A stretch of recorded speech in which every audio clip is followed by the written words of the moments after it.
will explore the Australian public education context and how religion is considered, or rather ill-considered, in education specifically and in intercultural education and religion education.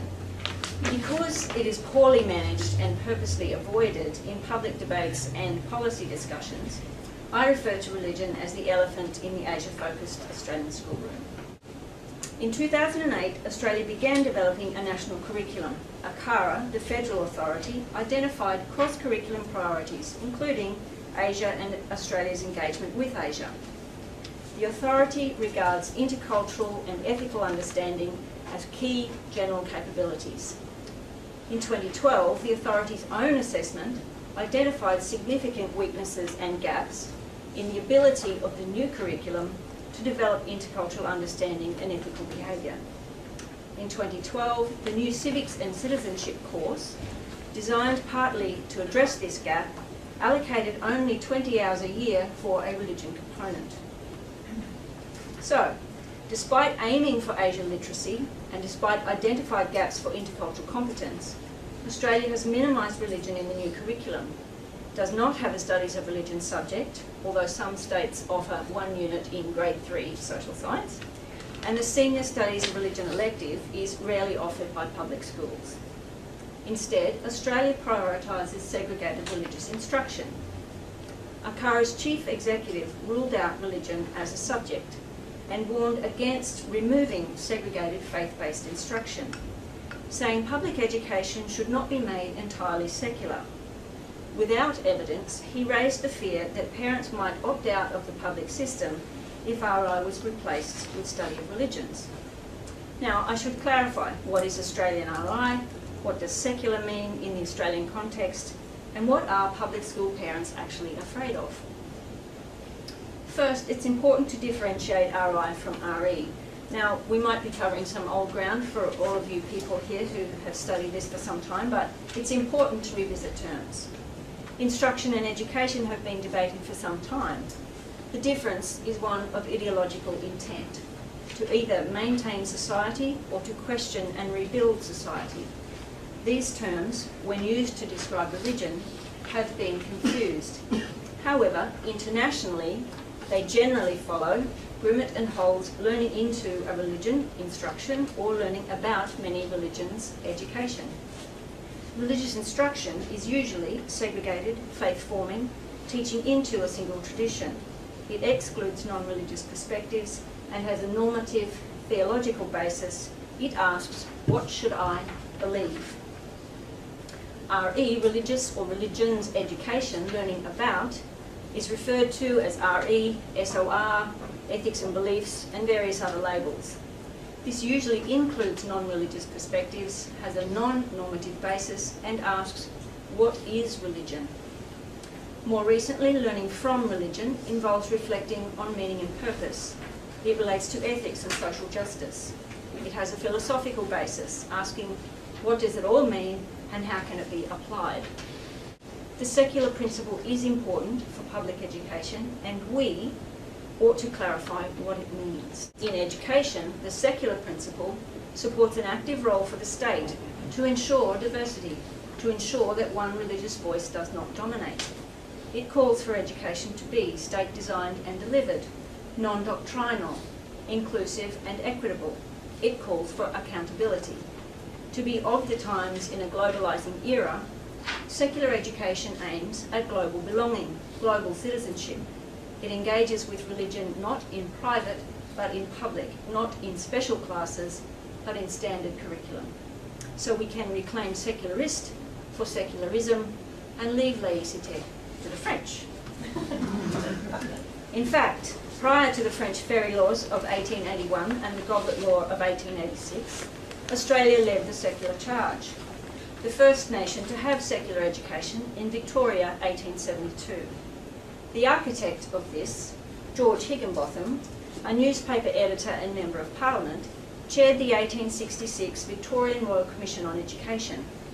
He argued a sound education ought to include religion, but that sectarian teaching and practices should be excluded. The education he advocated was of the most liberal variety, that which recognised the religious sentiment of all without the fanaticism of any. The 1872 Victorian Education Act removed religious observance, RI entry, state aid for religious schooling. Textbooks were edited of Bible passages, and government teachers could only deliver general lessons. Religious fanaticism did creep back into Victoria, but we'll get to that. So now RI is well established in every Australian state. What is it exactly? Australia segregates children into religious groups and allows non-teacher trained volunteers, or federally funded, mostly Christian chaplains, to deliver special religious instruction outside the curriculum. 5-year-olds are slotted into their parents' choice for up to an hour a week until they're age 16. Many parents are not aware of the permission process or the nature of RI, or the fact that maybe now it's an opt-out versus an opt-in, and each state has a slightly different process. It's known as Scripture, CRI, CRE, or misleadingly, Special Religious Education. In New South Wales, some schools offer a wide choice, with Islam, Buddhist, Baha'i, Jewish, Hindu, and various other Christian RI in the one school. Hence, New South Wales policy is promoted as multicultural, but many schools actually have only Christian RI. Concerns in Australia include that segregation doesn't teach respect for difference, lack of accountability for content, unprofessionalism, that volunteers are not teacher trained, that RI penalises ethical teachers who, despite the policy not requiring them to be present, feel they have a duty of care. In some states, they can only be present with the permission of the untrained volunteer. Teachers also describe the logistical nightmare of RI when volunteers don't show. There is access discrimination. No humanist, pagan or Indigenous options are made. Only New South Wales offers non-religious ethics, but this program is under constant political threat and struggling to meet demand. And in any case, it still segregates. Some offer only Christian RI, some ignore policy and do not offer the opt-out. Some children are placed in RI without their parents' knowledge each year. Volunteer networks are unsustainable for economically marginalised minorities, especially compared to Christian groups with government chaplains. In 2010, 98% of Australian school chaplains were evangelical Protestants. Loopholes in chaplaincy legislation enabled them to deliver RI. The then Prime Minister described chaplaincy as tethered to the Christian faith. So, all Australian states describe their policies as promoting respect for cultural diversity, but all prioritise Christian-dominated, increasingly proselytising RI. No content is vetted by any state authority, and this directly contradicts the secular promise of separation. It privileges the dominant religion and sits rather uneasily with aims to be more Asian literate. Let's look at some examples. One Sydney RI curriculum teaches that foreigners have disgusting customs and God gets angry at men who marry foreign women. Some teach biblical literalism, denigrate evolution, atheists and homosexuals. Christian centrism affects education beyond RI. For example, New South Wales celebrates Education Week. In 2012, the government brochure included prayers to the King of Israel. Merciful God, help us learn to respect the right of others who have different beliefs. Help us follow in the footsteps of Jesus. Who are the others and who then is us? This prayer highlights Christian privilege. The department defends the brochure as recognition of Christian majority. Majority privilege can lead to gatekeeper activity. For example, a state school RI coordinator claiming there is no other scripture, or we are multi-faith, Jesus is for everyone. Question for you, where is the line for secular separation? In Victoria, the state government funds one evangelical Christian group, Access Ministries, at a public cost of $500,000 per year. Minority faiths fund their own programs. The contract between the state and Access Ministries notes that the program aims to develop Christian values, not Australian values or Asian values, not global citizenship, but Christian values. Access Ministries defines its role as converting children in a cross-cultural mission, since without Jesus our students are lost. The group described the RI policy as a God-given open door to schools, the greatest mission field for disciple making. Access subcontracts RI work out to open-air campaigners who refer to themselves as God's agent for evangelism. They run RI holiday camps and caravan park missions using puppets and other creative techniques aimed at children.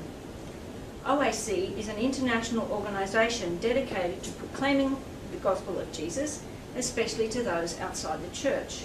It has 200 evangelists in 26 countries. The chairman of OAC Ministries in Australia, an organisation using state funds to deliver Christian-only RI, is also the principal of Thomastown West Public School, which serves a multicultural community where 70% of students speak a language other than English. Question for you. How does he separate secular duty from evangelical fervour? The school runs morning and lunchtime kids clubs run by Living Water Pentecostal Church, which, according to the website, hopes to develop significant one-to-one mentoring relationships with children and be active in sowing the gospel. This is a public school, a secular school. Last month, concerned parents from other schools met with the Victorian Education Department. The officials said they had not heard of OAC, which is delivering programs in dozens of their schools, or that OAC runs Christmas and Easter concerts outside of school grounds and that parents are not told they'd signed up for these on a blanket permission to attend local excursions, without any information as to the nature of those excursions. Officials said that removal of children from school for a religious service without informed consent is illegal, but it's been happening for several years and will happen again this Christmas in at least 30 schools listed by the Asia Education Foundation as Access Asia schools. The same meeting noted that one principal was unaware OAC were in his school because they were invited in by untrained volunteers. So, if public education is not declaratively secular, with parents, teachers, principals and perhaps children aware of what this means, then it is prone to evangelism by stealth. Secular education would teach children similarities and differences in religions of the community. It might have kids participate in Diwali and Eid and the Buddha's birthday, a study of humanism and the Christmas story. OAC does not provide education about religions in Victoria. Higginbotham's secularism has been outplayed. Question for you. At what point does the state recognise undemocratic policy? I'd like to show you very shortly a quick clip from Access Ministries. And remember, many parents aren't aware that there's any religion in public schools. Just going to go straight up to where the kids are talking about it. And of course they love it. It's their volume.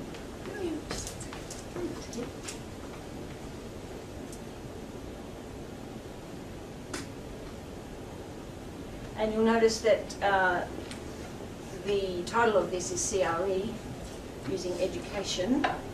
Sorry, I didn't tell you that was one.